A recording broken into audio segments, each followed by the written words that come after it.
welcome back to another episode of Just Jossin Around. My guest today, Delco Dave. Thanks for having me, Joslyne. Appreciate it. Yeah, I'm excited for you to come on. I realized as you walked in, I actually don't know your real name. I only know you as Delco Dave, and maybe you want to keep it that way, but...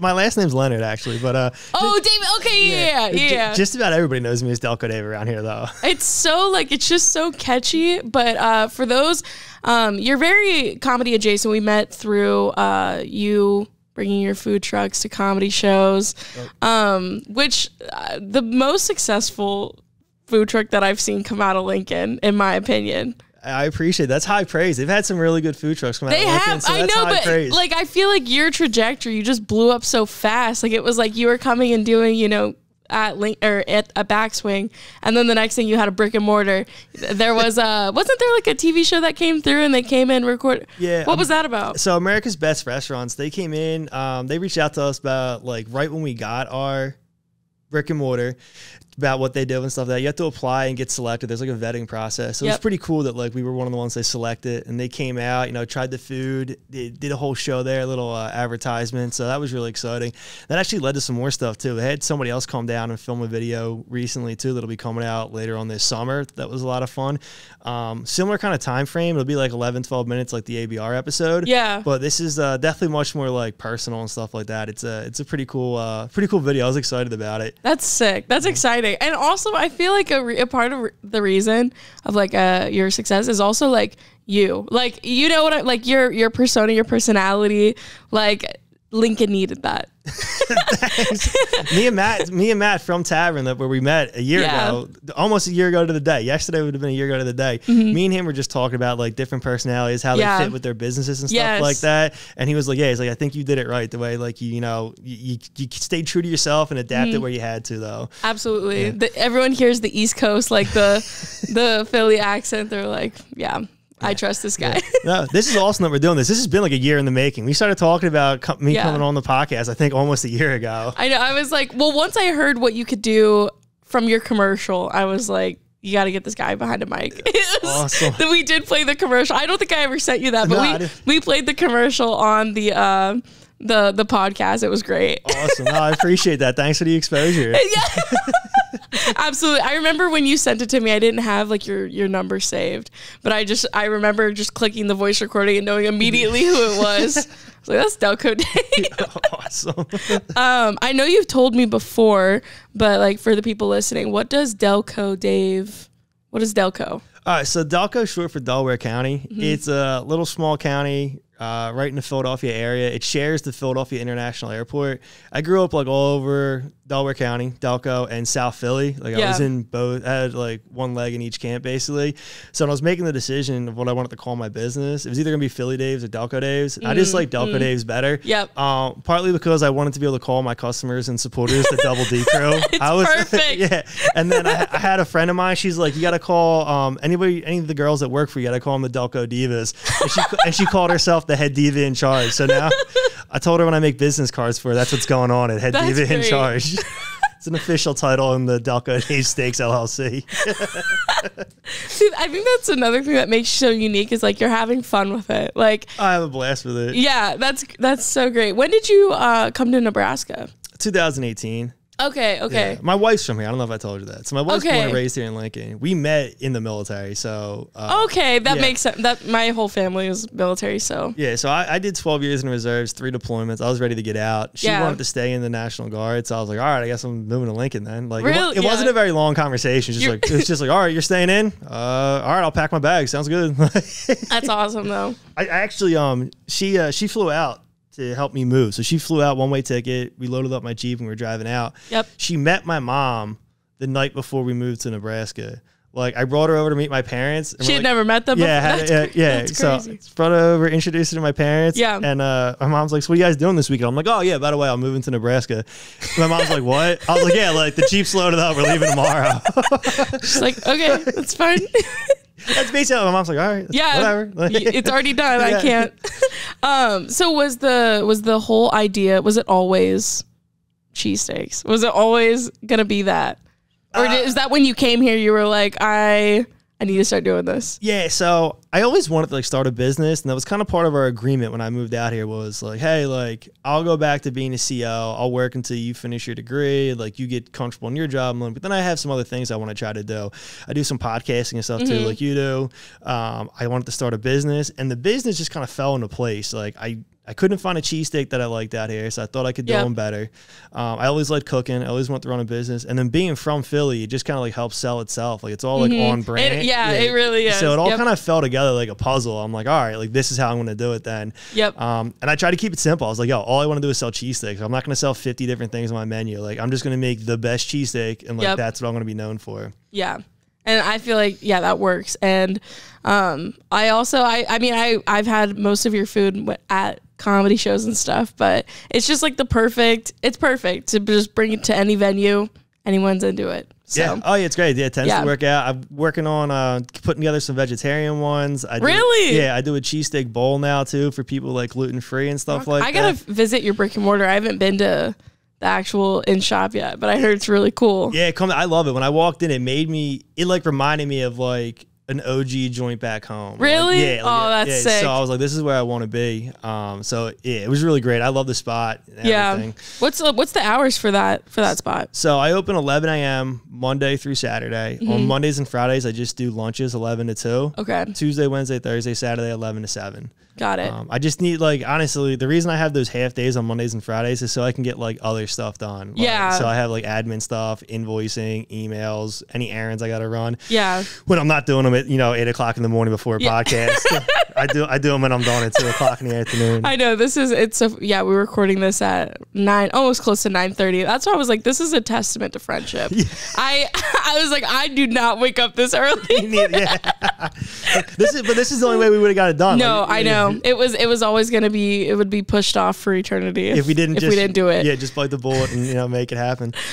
Speaking of times though, I saw this. I love going through because there are times where you'll post like closing early or whatever. I was on Facebook and I saw someone just left a nasty comment, and you responding back to them. I was like, I'm glad you don't let those slide, because sometimes I see those, I'm like, do not talk to Delco like that. Yeah, well, so it's like the same like 4 people. I know who they are. Like I recognize their names. Really? Yeah, and they've never like even had my stuff like that. The one guy, like Chad's his name. He always comments stuff like, "Oh, you're closed more than you're open." I'm like, dude, how the fuck would you know? Like you're never down here. Like you're like, I've never seen. Yeah, like you're a stupid idiot. Like shut the fuck up, bro. Like, but I try to tone it down. I only do that every now and then because I enjoy shit talking with the trolls.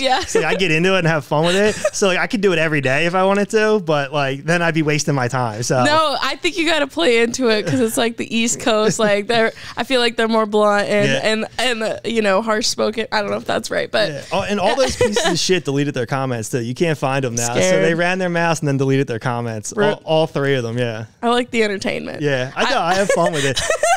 I like seeing what's going on. I don't mind when that pops up on my page. I have other business owners that text me or tell me when they see like, "Yo, dude, that's awesome. Go get them. Fuck them people." Like they think it's cool. Yeah. For real.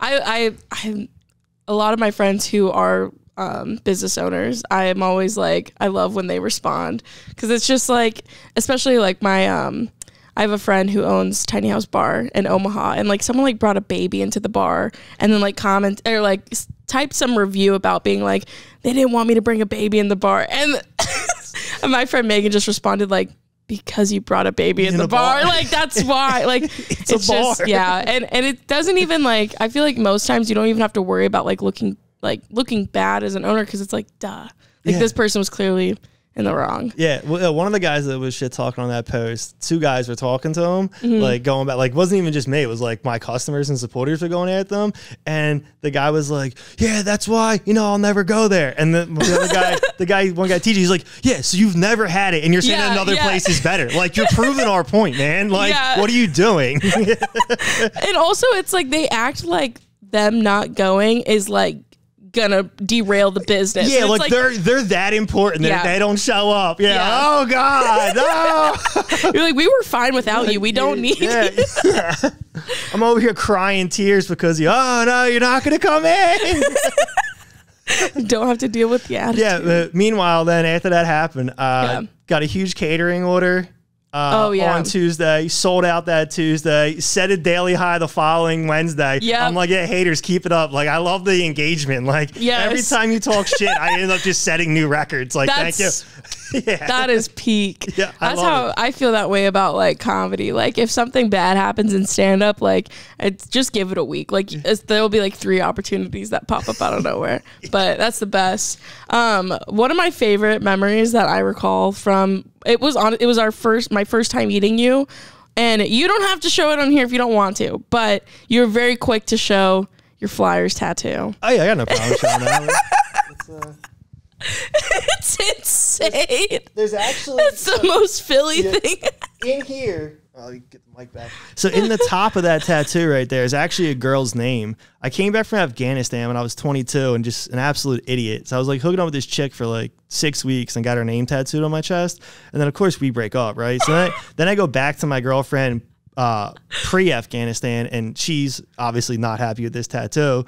So a couple months go by and it's my birthday, and she's like, I'm gonna go get you a tattoo for your birthday. I'm like, hell yeah, right? So I'm like, getting like half sleeve ideas and stuff like that. We walk in, she goes, he can get whatever he wants, but it covers that up, and points at my chest. So then me and the guy are like, all right, like this is gonna be a challenge. Like it's an all black name across your chest. Yeah. Like he's like, that's crazy. He's like, is there any like sports teams or things or like logos you like? I'm like, oh, I'm a big Flyers fan. He goes, perfect. Yeah. So that's a cover up. Yeah. That's great. Yeah. And then coincidentally, I could have just left it because my wife's name is the same name that was tattooed on my chest. Shut up. What are the odds? That's crazy. That's actually wild. Yeah. Holy crap. That's a good story. What are the odds? Yeah. That's so funny. Man, getting tattooed that day was crazy too. Yeah. She gave me a discount because I was getting like 3 tattoos in the same day, right? And one of them was the name. And then she gave me another discount because she's like, so we're like 4 hours into this tattoo, right? Mm-hmm. And she's like, hey, listen, like, you want to take a break? I'm like, yeah, I could use a break. She goes, all right. She goes, look, if you could like just run down to the hardware store and get me like 7-8 cans of paint, that'd be great. I'm like, all right, what color do you want? She goes, oh, it doesn't matter. I'm like, like, all right. So I go down there to get these, 6-7 cans of spray paint, and I'm just like, I'm just gonna get black and white. Like she said, it doesn't matter, but I'm not just grabbing random colors. Yeah. And then I recognize her picture on the back, that like she can't buy spray paint there, and it's because she's a huffer. So like that's like what like that's who. I'm halfway through a tattoo, like 4 hours into a 7-hour session, and that's what dawns on me. I'm in here buying spray paint so she can take $200 off my tattoo, right? So I get back there. Now I'm more nervous than I was for the first half of the tattoo. So she's like, listen, she goes, you look like you're a little nervous now. I'm like, yeah. She goes, look, do you want, like, I got like a Percocet if you want one. I'm like, all right, that'll work. I'm like, I'll take one of those. Great. So then she gives me that and hands me a Coke bottle, and I go to take the Coke thinking it's soda. It's rum and Coke. So now I'm like taking this Percocet. I'm like, all right. I'm like, I just got to get through the rest of this day. Like, let's just wrap this stuff up so I can get out of here. The picture on the wall is hilarious. And you still bought it too. Yeah. You were like, I was like, I got to get this discount. Yeah, I was like, oh, I'm like, she said $200 off. That's a lot. I was like, I'm buying like $40 worth of spray paint for $200 off my tattoo. Like, that's a really good deal. I'm like, at this point, I'm all in. Like, let's just get it through. The only downside is that you picked a horrible team, but that's just my opinion. I didn't pick them; they picked me. I came by it honestly. I was born into it. Yeah, that's how I feel with like. I mean, all my family's from Pittsburgh, so it's like, and also I don't know how I don't know if we've ever talked about this, but like I feel like I was growing up being like, fuck Philly, like because I just feel like even though it's in the same state, there's just a Pittsburgh Philly rivalry. You want to know who we have to hang out with? My buddy Kircher, guy I met in the Army, but he has this weird fandom. Just based of like, so he didn't like grow up really in Philly. Yeah. He did live there for a while, but he was up like north of the city. Okay. And then he also worked like further out in central PA for a long time, right? So like the people he worked with, like, he basically grew up, like that's how he became an adult, was like working with them. Yeah. They were big Steelers fans, right? Yep. But back home, he's a Flyers fan. So he's a Pittsburgh Steelers fan and a Philadelphia Flyers fan. Like, he has this really weird fandom like that. And he hates the Eagles. Like, despises the Eagles, but loves the Flyers and hates the Pens. That's really, I've never heard of that. That like does not exist. I feel like it's like you choose your line. He's like a unicorn. Like, I'd never, and he's stuck to it. I got to give him credit. Like, he's stuck to it. Like, no matter what people give him shit, he's like, no, those are my teams. Like, that rocks. That's good for him, because I will be shamed by my family if I ever, when I posted the picture of me, I'm wearing the blue shirt today, but I posted that and I said, but I'm a Pens fan. My aunt was in the comments like, and Steelers. Like, it's just all of them. It's like, if you have anyone in Pittsburgh, you're born in Pittsburgh, whatever, the Pirates, Pens, Steelers, that's the rest of your life.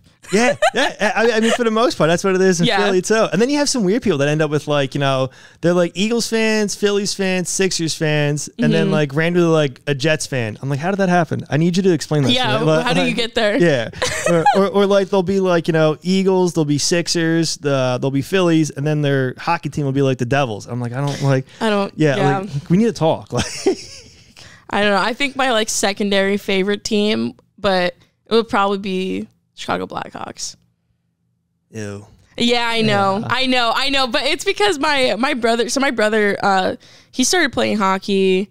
Well, he's like learned how to skate when he was like 3 in Pittsburgh, and he's played hockey all around. He's back in Pittsburgh playing for like, he's on travel teams and stuff. So whatever he was into, I just was influenced by. And so he like, I swear he has a jersey for every NHL team, but he was super into the Chicago Black. I can't remember who was on at the time. Or who probably Pat Kane, John Tays. Like, it's probably the height of that era when they won 3 and 6, I think. Oh yeah, no, definitely, yeah.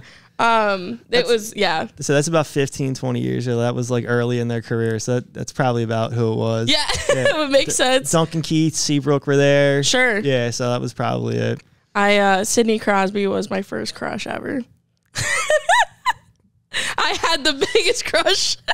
I was also like 12. I mean, I know some people that like thought Genny Malkin was hot. I was like, you're a weirdo. That is weird. Yeah, I'm like, I'm like, he's a goofy looking dude, bro. He is goofy looking. I mean, most hockey players are.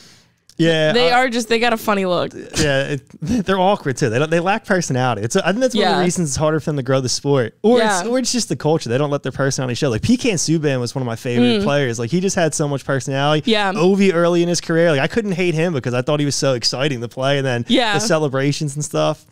I know. I feel like when you compare like the personalities of, I feel like I love basketball players, like I feel like they've got a lot of charisma and stuff, but yeah, I feel like hockey players, it's just so, I don't know, I'm like, there's just so much skill. Do they have time to like develop humor? I don't know. I will say they are supposed to be the most down to earth people. I haven't met so many of them, but like I heard it, like, you know, anybody that meets a hockey player, they walk in, like to hang out, talk to them, bullshit. Like, you'll have a whole conversation with them, and like you feel like you're just talking to a person. So that's kind of cool. Yeah, and my brother, I feel like, I don't know if it's like the new generation of like kids becoming hockey players, but there's a whole like secondary language of like how these kids like talk to each other, like the slang, there's like a hockey accent. Like I can't wrap my head around it. I've been out of the game for like 10 years now, so I don't know any of it. Oh my gosh, when I would listen to my brother talk to his friends, like it literally sounds like they're speaking another language because there's too much slang. I don't get it. I'm lost. And that's one thing I haven't heard in like any other sport. That's fine. I'm getting back involved in the hockey community. We're a billet family for the Stars this year. Oh yeah? He's a U16 player. He's a goalie, which is what I play as goalie. So that was pretty cool. It's funny. He's got a very unique like dry sense of humor too. Yeah. Like, my wife was coming back from a drill weekend, so I'm like trying to get the house clean, make sure it looks good. Yeah. It's like 10 o'clock in the morning, and he's like, hey man, he goes, you need me to give you a hand? I'm like, oh yeah, if you don't mind vacuuming a little bit, that'd be great, man. Thanks. Yeah. I hear him start the vacuum up, and it runs for like 2 minutes. Then he turns it off. He walks over, goes, all right, my ride's here, and had to leave. I'm like, you little shit. I'm like, that's funny.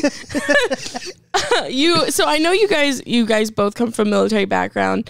You're out now, but or she's still in. Yeah, she's still in. Yeah. I mean, growing up as like a military brat, I'm bringing this up because you brought up cleaning. I feel like I literally I'm very anal with the cleaning in my house, but I feel like it's because it was like drilled into me. Do you find that like in your own. More her than me. Yeah. Like I'll try to clean the house and like I'm like, all right, like this looks good, and then she'll come home and like take a shower and then start cleaning again over the cleaning I did. I'm like, what? I'm like, it's obsessive. Yeah. I'm like, stop. She goes, oh no, you did pretty good. You did pretty good. Yeah. I just want to finish this. Like she's giving me like a C-. Like you did okay. Like I just want to touch this up over here. Yeah, literally. I had one of my friends that I met like at a base in New Mexico. She came up to see me, and it was like in the morning. I start the day. I was cleaning right before I went to bed. I was cleaning. Yeah. She was like, it never leaves. Never ends. I feel like I'm doing dishes every day. Like I do dishes when I'm done at the kitchen, the shop. I come home, got dishes to do at home. Then I wake up in the morning. I'm like, I just did dishes. Like what happened between like 10 p.m. and 7 in the morning that there's dishes again? Like I don't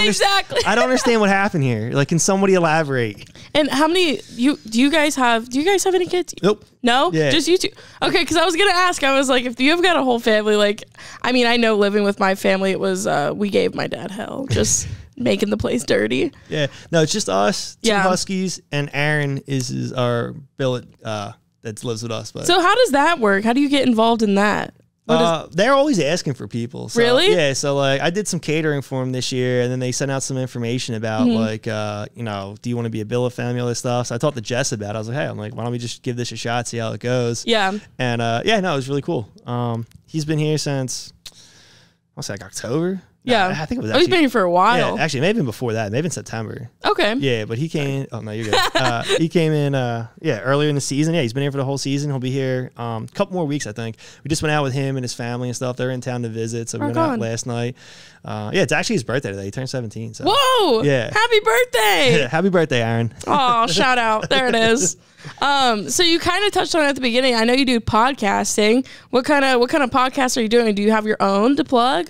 So I do one hockey related to Dave Jackson, who is a former NHL official, did some All-Star games and stuff like that. He works for ESPN now as their NHL rules analyst. Oh, cool. And so me and him do a podcast. We try to do it as often as possible. Our goal is always like once a week, but with everything he's doing and me running the business, if we miss we usually have like 1 or 2 days a week where it's like, all right, if we make it happen this day, it works. If we don't make it happen that day, it's like, then we'll just wait. We'll try again next week. Yeah. But it's called Behind the Stripes. It's on the High and Wide Hockey Network. You can find it at Flyers HW on X, High and Wide Hockey on Facebook.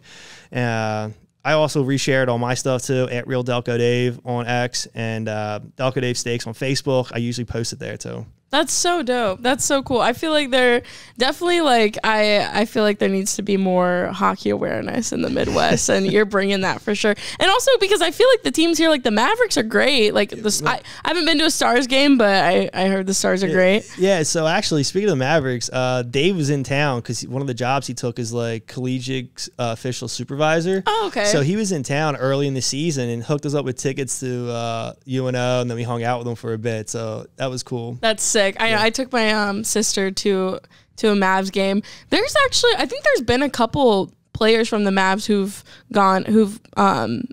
made it into or went on to the Pens. I can't think of the name specifically, but I do try to keep up on my lore as much as possible, but I'm so bad with like sports facts. It'll like hit me at like a random time and I'll like remember something. Well, plus with hockey names, like most of them are so hard to pronounce or remember. Like, yes. You're like, I can get like the first half of that name right. For real. Seriously. There was a player for the Pens that like went to the Blues back in like 2016 or something. He had this long, complicated last name. He started with like an O, and I've been trying to figure it out, and I can't even Google it because I don't even know like what to type. Yeah, like so when me and Dave did a podcast, like it's my job to like break down, like pull the clips, break down the calls, so I'm supposed to like know the names and stuff like that. And like when it's like Jacob Trouba, I'm like, that one's easy. Then there's other people where I'm like, dude, can we just go with number 46? Yeah, like, Can we not say the name? I'm like, so number 46, high sticks.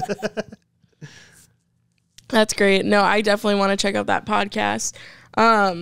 But bringing your food truck, everything in Nebraska, being who you are, have you run into any crazy, I know we talked about like your run-ins on Facebook with crazy customers, but any face-to-face? Nah, not really.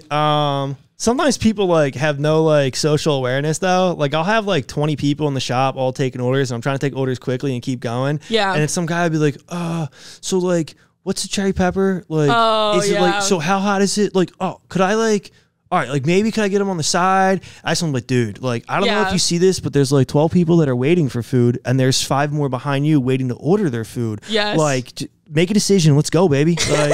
Like, I also feel like that's a Midwest thing. Like, just like gazing at the menu, asking questions. Like, there's no urgency. Wait, and mine's simple, man. Like, it's cheese sticks. You're not getting anything else. Like, you know what I mean? Like, do you want to just put everything on the side? You can figure it out later. Like, let's just go. Like, yeah, no, people don't. Yeah, I'm like, it's 12:15. Like, this is the height of the lunch rush, man. Like, come on. Like, they're like, I gotta ask you about every little thing. No, that's crazy. Yeah, so yeah, nothing like crazy. Like, you know, no one's throwing one in your face. Yeah, no one's like been trying to fight me in person. But yeah, no, definitely some people that have like no sense of urgency or like awareness that like there's 15 other people that want to get food. That does feel Midwest. Do you think that if you were to do this business in Philly, that you would have maybe kickback from customers, maybe more, you know what I'm saying? Like a little more pushback? Maybe, I don't know, yeah. Yeah, well, they probably give me more crap because I don't offer all the cheeses yet. Like, I want to offer American and provolone, but it's still just me. So until, like, I know for sure I have somebody in the kitchen with me every day. Yeah. Like, that's crazy. Like, you think about literally every single aspect of the business, and that's just you doing it. Yeah, it's wild. Yeah, so it's just me. I'm a one-man show for the most part. Yeah. So I try to keep it as simple as possible as I can. So I would definitely get pushback not offering American and provolone. That's like that's so people. Yeah, that's the big one that I would definitely get. Yeah, everything else I'm pretty true to authenticity. Like everything else is. You get your rolls from Philadelphia, Amoroso's Bakery in Philly. I use the cherry peppers, not any other pepper. Sauteed onions, like all that stuff's pretty standard. I mean, even Whiz is authentic. It's just some people prefer American or provolone. So it's not even like I'm drifting apart. I just don't offer the 2 options yet because again, like there's times I have 25 people in there and it's just me. I'm trying to get people in and out. Like, I never want people waiting more than like 10 minutes for their food. You know what I mean? So that rocks. Yeah. That's awesome. And everything's fresh made to order. Yeah. Which rocks. I cut everything up right there that day. So rock on. And you split is it still with SoCal Taco? Yep. Jeremy's still in there with me. So he runs our mobile stuff, doing the pop-ups. He does SoCal pop-ups. He does both. He does just Duckwood Aves. And then I do the tacos and cheesesteaks there at the shop. Rock on. Yeah. I do feel like you guys are like a yin and yang. And also I just, wait, okay. Sorry, I think Corey just told me the name recently. It was something like Coast to Coast. Coast to Coast. Coast to Coast, yeah. So that's one of the combos that we offer a lot. Coast to Coast combo, 2 tacos and a cheesesteak, and then we got birch beer and cactus cooler in there now. Yeah. So yeah, that's a combo. I haven't like officially put it on the menu yet because sometimes like with the roll orders I have to do, I stagger my orders now. So like there's times that I might be out of 8-inch or out of 12-inch, but I'll always have the other one because I order them separately now as opposed to at the same time. Because that's why I got hit with some sellouts this year because I sold out of rolls and it takes a couple days for them to get in. So I wanted to try to avoid selling out because of rolls. So that was kind of like how I did it. So like right now I have no 8-inch rolls. I only have 12-inch rolls. I sold out of 8-inch yesterday, but 8 inches on the way. It'll be here sometime this week, but I have 12 inches to hide me over. And then my 12-inch order will get placed next week. So these are good problems. Yeah. You're selling out. Yeah. Selling out's always a good problem. I don't want to do it too often. So, I want to be consistent and stay open. Heck yeah. Yeah. But, no, it's been a fun ride. We're about, what are we at? 20 months, I think. June of 22 is when I formed the LLC. Yeah. So yeah, we're coming up 20 months. Yeah. That's what I'm saying. Like, I feel like, I mean, I only have exposure of food trucks through like Backswing, the people that come through. But like I said at the beginning, like I feel like trajectory wise, yours just took off so fast. And I do think it's because you have this like charisma and it's something that I'm like, I think he could do stand up. Like your storytelling is great. I did do a couple things of stand up right before. I think we did talk about that. Right before COVID hit, the Comedy Loft. In downtown Atlanta. They didn't make it through COVID, from what I understand. Yeah, but I did a couple things there. I did one open mic at Duffy's. Duffy's is classic. Yeah, but that was all like pre-COVID. Then COVID happened, like everything shut down. So that's when I pivoted off of the stand-up and started doing some podcasting and some sports writing. Yeah, and kind of got into that. And then coming out of COVID is when I started the business. So I haven't just gotten back to the stand-up yet. I would love to get back up on stage. I have a lot of fun doing it. Like, yeah. What's your like? Do you remember what you talked about when you were going up? Yeah, so like I wanted to open up with a quick like joke. I wanted to be like, yo, I want them on my side like right away. Like I want to get a laugh as quick as possible. So I walked up there. I was like, yo, I'm like, this is my first time doing this. Like big show. I was real nervous. I was reading about things like stress techniques. You know, some people use like a stress ball. Some people use like a rubber band, like you flick on your wrist. But it's all about distracting you from what's going on. Like distract you from the audience. Like just think about something else.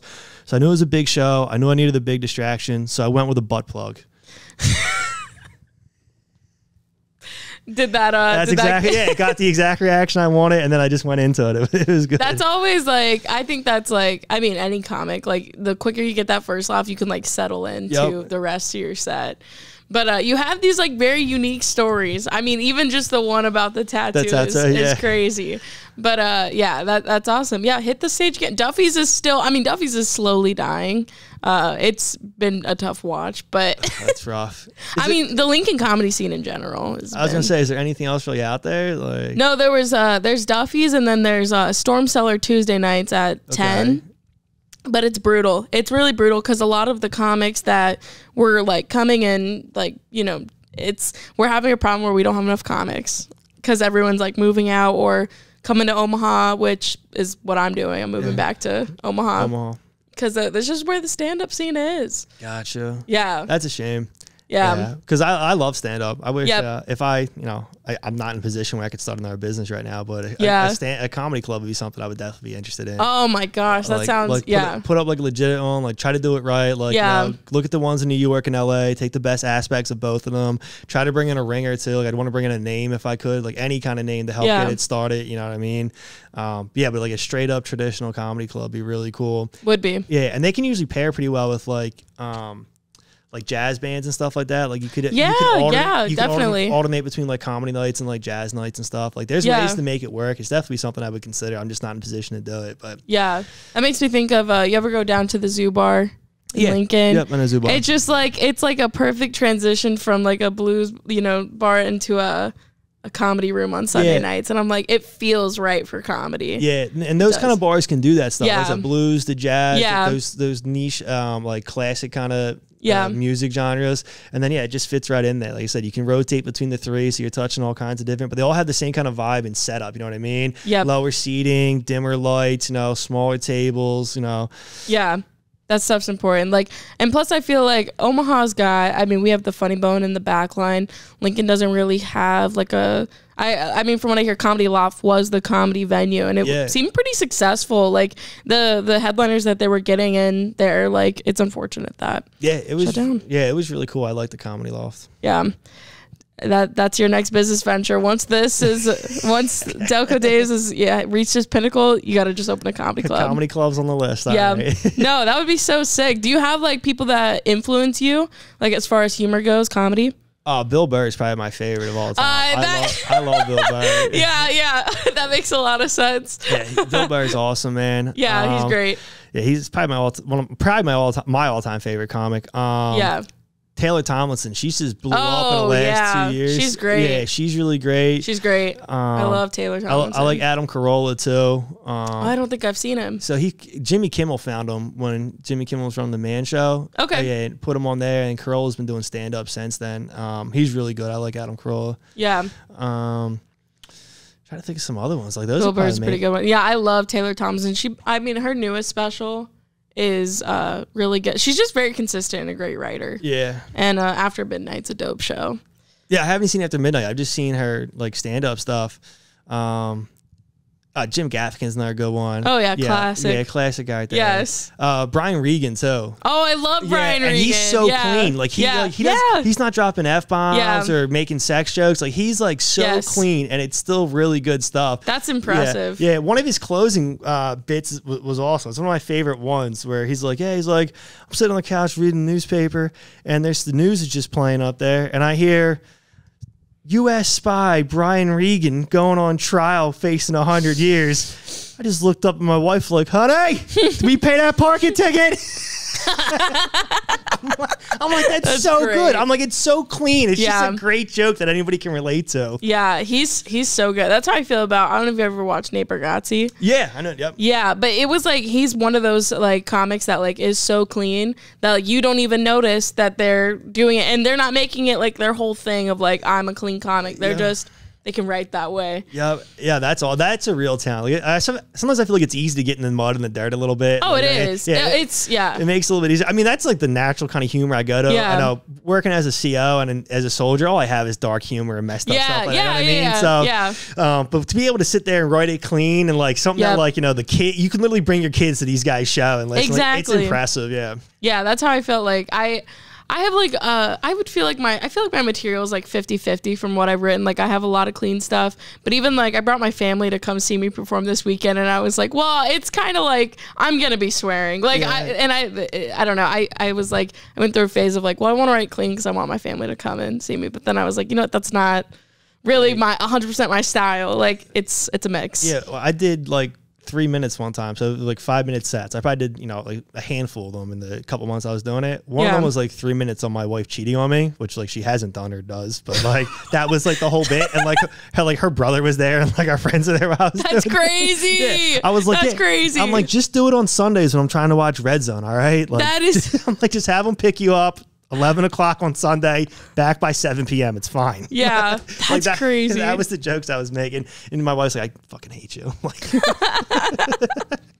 that's great. In front of her brother. Yeah, too. yeah. Like, I was just like, I don't give a shit. This is what I wrote. Like, I wasn't sure who was or wasn't going to be here. Like, what am I going to do? Change it at that moment? You know what I mean? No, I literally, there was one time where my ex's mom came to a show, and I have a joke about like taking this guy's virginity. It doesn't paint him in a good light, but I saw her and I ran into her right before my set, and I was like, well, I'm still doing the set. Like I can't cut my stuff now. I'm like, I'm going to go up there and talk about her son. And she was, I mean, very drunk. So she came up after, she's like, that was so good. I was like, really? Really? You think so? I will say Midwest audiences have to be tough sometimes for that stuff. Yeah. Like, I imagine like you probably have a hard time going up there doing some of that stuff. Sure, yeah. And, like, it's like, it depends. Like, I don't know. Some of those, and I know I've talked about this on the podcast before, but it's like you go out into like these rural areas with these older people, and they could be like Grand Island, cool, all swingers. Like they're so down for a good time. Like they do not care. But then you go to like, I don't know, like Valley. Actually, Valley, Nebraska was cool, but there's just some places where they're more like uptight, and like if you stray like a little out of what they perceive as like normal, they pull back. Yeah, I thought I remember. I don't know which one was that. It may have been a backswing. I remember you coming off because I think you were emceeing. You were hosting that night. Oh my god, did I bomb? No, I probably bombed. No, what show was it? I forget, but I don't think I was working that. I was either working that one or Jeremy was, and I was there hanging out. And no, I remember you coming up to me afterwards. You're like, oh, like, I just wish they would loosen up. Like everybody's going up there doing something. Like, yeah, like I just wish they would, like, this audience needs to loosen up a little bit. Yeah. That's even how like we had a show at Backswing this last Friday. No food truck, but we had maybe like 80 people in there, and it was brutal. And I like within the last year I've like come out as like a lesbian, so a lot of my material is about that. Congratulations. Thank you. But like my material is kind of about that, and I just was like very anxious to do it. And at first, like, it's like you feel like pullback, but then at the same time it's just like they adjust, and then they are like, okay, it's fine, and they go with it. But it's so hit or miss in the Midwest. Like they're either like it's almost too much like on board, or it's like they've never left their house. It's tough. That's funny. It's tough. But yeah, no, I really want to go. I have the plan this summer. I want to go to Pittsburgh, and I want to do stand-up out there. Nice. I'm terrified of doing comedy on the East Coast. Yeah, I was going to say you should do like Pittsburgh, Philly, New York, Boston. Like try to do the whole like hit the whole like Northeast corridor. I want to. One of my favorite comics, Shane Gillis, was from. He started in Philly. Awesome. And I love his style, but I'm just so scared because I'm like, I feel like the feedback would be so brutal. Like here in the Midwest, I feel like people are almost too nice, but I feel like if I go on the East Coast, like it's just gonna be honest. Well, I forget who it was that said it. It may have been Ron White, another guy like Ron White. It may have been him that was talking one time on a podcast, and he's like, if you really want to test yourself and see how your stuff holds up, go work a room in Vegas. He's like, oh yeah, go to Vegas because you're getting a little bit of everybody. Like you're getting some Midwest, you're getting some South, you're getting East Coast, you're getting West Coast, all in the same room. He's like, if you can work a room in Vegas, you can work a room anywhere. That's crazy. I'm not sure if it was Ron White. So if you can't find it by him, but somebody said, it may have been Brad Garrett too. Yeah. But somebody like that made that quote, and that always stuck with me. Like if you want to test your mettle as a stand-up comedian, go work a room in Vegas. No, that sounds like sound advice. Especially I've family up there as well. My family that lives here now, military, they're stationed out in Vegas. They're moving this summer, so I'm like, awesome. I'm gonna go out there and do stand up. Yeah, definitely. And not have to pay like a bunch to stay in Vegas. But yeah, I'm so anxious to like travel outside of just the Midwest because I'm like, I understand how a Midwest audience works, but it's fine. It's fine. No, you're gonna crush it. You're good at what you do. It'll happen. Oh, thank you. Do you think that speaking of leaving the Midwest, do you think Delco Dave would ever hit the road and leave Lincoln, leave Omaha, go elsewhere? Like move, or you just mean like go take the food truck? Take the food truck. Oh yeah, I mean I'd go anywhere, but I mean the brick and mortar is the primary focus right now. Yeah. But yeah, no, I mean, I'm open for anything. I never like to have anything kind of like any hard and fast rules. Like if an opportunity comes up, like let's go make it happen. Like, if, some artist is playing a big fair somewhere in Colorado and somebody hears about us, like, hey, like we can get you set up, like come out here. So sick. Like we got 1,000 people here. I'd be like, I'm not gonna turn it down. Like, all right, sounds good. Like I'll go work a fair. Like, you know what I mean? Yeah. So, but no, the brick and mortar is the main primary focus right now. So that's exciting. Yeah, I don't expect to be leaving anytime soon. Yeah, no, stay. If it wasn't so early in the morning, I would have asked you to bring a cheese. Well, I actually thought about bringing it, but I had so much to do. I was telling you, I had like my whole morning mapped out before I got on the road. I was like, I don't have time to go to the kitchen and make her a cheese stick. I would have brought you one. That's wild. Honestly, yeah, hearing about all the pit stops that you made before here, you're stronger than me. Because I was like, I don't know how late this is going to go, and I have to go right from here to the kitchen. So I'm like, I don't want to be running errands on the way back down. I'm like, so I'm just going to try to get it done before. Heck yeah. So I have everything done. I can just go right there and open up. My errands this morning were I needed to stop for coffee. That was like one thing I was like, I don't care what else happens this morning. I have to stop. Otherwise I'd be just running down. Well, it's funny. I woke up. So my wife wakes up early as hell. Like everybody, she goes and does CrossFit and all this. Gosh, that's crazy. I know. She gets up at like 5 in the morning, goes and does CrossFit. That's impressive. Then comes back. And then she showers and like makes herself. Like she's such a morning person, and that's not me. Like I'm always on like second shift hours and stuff like that. But I had to get up early today, right? So I get up and she's in the middle of her routine. There's like music playing and lights on in the kitchen, and she's like drinking her coffee. I'm like, what is happening right now? I'm like, turn everything off. I'm like, I need to make it from here to the bedroom. I feel the same way. Like, and I feel like it's mostly because I'm getting to bed late at night, doing stuff. So I'm typically waking up like 9:30. Like I'm like, that's when I'm getting up, getting ready for my day, which I know is a late start, especially like talking to people that are, I feel like still active duty people, like waking up at like 4:35. That's everyone. Yeah, I'm usually in the kitchen by 9:30. That's when I like to be in the kitchen. So I'm usually up at like 8:15. Not bad. Do my stuff. Then if I have to run some errands, like sometimes it's the bank, sometimes it's picking up, inventory and stuff like that. Sometimes it's meeting up with Jeremy if I have to pick stuff up from him. Yeah. Get to the kitchen about 9:30, 9:45. I like to have like a nice little hour plus to get like set up. Like I don't like to feel rushed in there. Like make sure everything's prepped and ready to go. So I'm up a little bit earlier than you, but like I'm usually going to sleep at like 1, 2 o'clock at night. So like that's still wild. I don't know if I can pull that off. That's because that's how long it takes me to shut my brain down. Like work the kitchen for in the kitchen at 9:30. Close up at 7 p.m., clean up a little bit, get home at like 8 o'clock, eat dinner, shower up, hang out with the wife for an hour or two. She goes to sleep at like, 10, 10:30. Then I spend an hour or two checking emails, going through invoices, double checking inventory, looking at the schedule for the next month. It adds up. Checking what I had to do. Then I'm like, all right, then I kind of want to unwind. So like I have a couple beers now. I just want to relax. Like I'm just trying to cool off after my day. So then I spend 2 hours doing that. All of a sudden it's 1:30, 2 o'clock in the morning. That's how it goes. I wish I could have that much. That sounds like a very productive evening you're having. I am just doom scrolling TikTok for no reason. I'm just rotting my brain until like 1 or 2. That's what my wife does too. TikTok all the time. And then she sends me videos throughout the day. Yeah. And then I'll get home. She'll be like, did you watch any of the videos I sent? I said, no. I watched none of those videos. Not one of them. I've gotten to the point where I save them, and if there's a TikTok I need to show someone, I force them to sit next to me and I show it. That's what my wife does when I get home. She goes, "Oh, you're gonna watch them now." Then sit down. We've gotten to the point in our relationship where like she wants to like talk to me so much like when I get home that like when I'm in the shower she just stands there with like the curtain.